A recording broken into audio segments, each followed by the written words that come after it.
And now we're going to talk about the death penalty.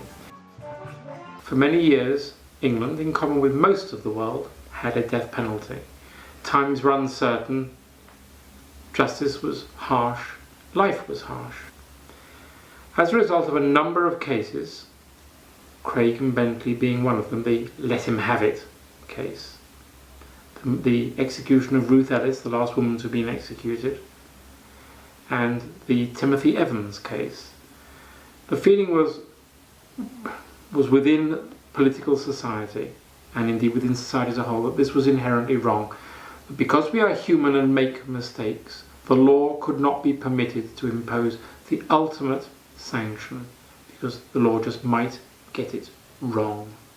And indeed, in the Timothy Evans case, that's the 10 Riddington Place murders, the law undoubtedly did get it wrong. A man called John Christie was responsible for at least one of the murders for which Timothy Evans was executed.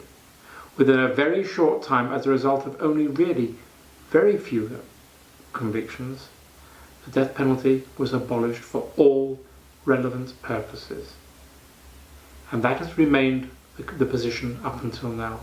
The death penalty is inherently and morally unacceptable. There is no reason why the state has to fall to the level of the perpetrator of a homicide.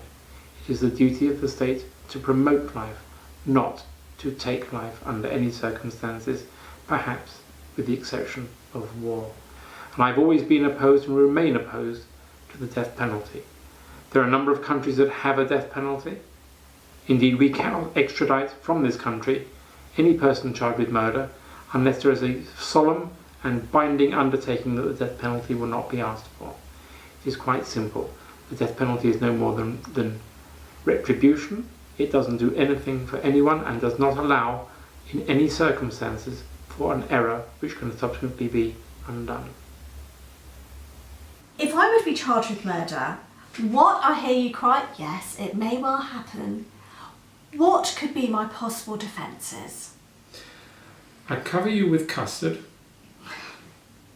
then with cream, hundreds and thousands, and then some sponge cakes, and plead before the jury that they have to disregard trifles.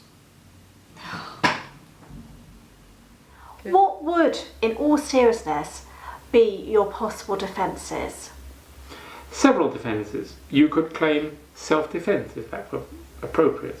You were defending yourself, a member of your family, or your property from an attack from someone who was intending to do harm to you. As the law says, you can't judge to a nicety how much force to use. You could claim some form of provocation. You can't claim duress or marital coercion, because that does not apply to murder. You could plead insanity, but of course that only reduces a conviction from murder to manslaughter and is not a complete defence.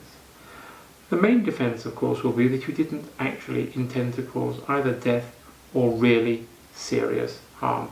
And for that you need lawyers, good lawyers, and perhaps for something as serious as that, genuine lawyers with attitude. What needs changing? We need a fundamental change. We need to have different classifications of homicide. And in other words, a person knows with certainty, or as much certainty as possible, the consequences of his or her actions. So we have murder 1, intent to kill. Murder 2, intent to cause really serious harm. And murder 3, conspiracy to murder, setting up the murder.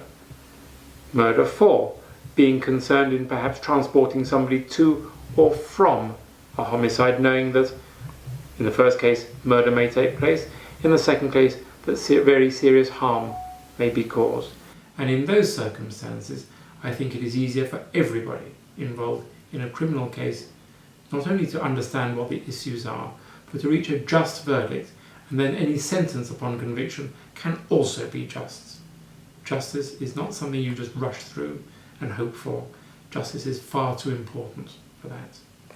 That is effectively much the same as the American system, but with an English face. There's something a little unusual.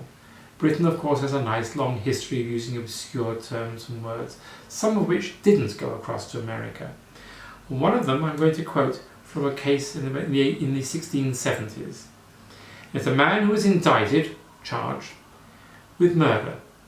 And the indictment said that he had committed the offence not having the fear of God before his eyes, but being moved and instigated by the devil.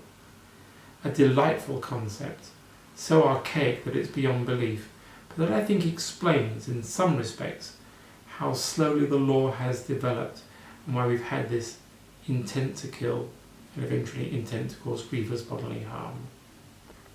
It's that time in the show, drum roll, it's Joke of the Week. Let's make it nice and topical. Sadly, as you know, Hugo Chavez died. And I decided to commemorate that sad event by renaming my bath taps.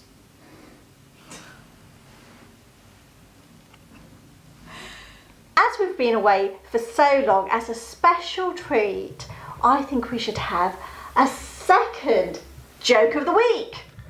It's all about what's been happening in the meat industry recently, and my very great concerns that things haven't been looked at properly. I'm worried about the amount of cottage in a cottage pie, how many shepherds you will find in a shepherd's pie, the number of fingers in a fish finger. I mean, this is really very, very worrying. And apparently last week, in some corn, they actually found some DNA of a rocking horse. If you've got any questions on this show, you can tweet us at the LWA. Now those will get through to me with a rather boring picture of me. But there again, I'm a lawyer, so I'm deemed to be boring, really, aren't I? Never, Julian.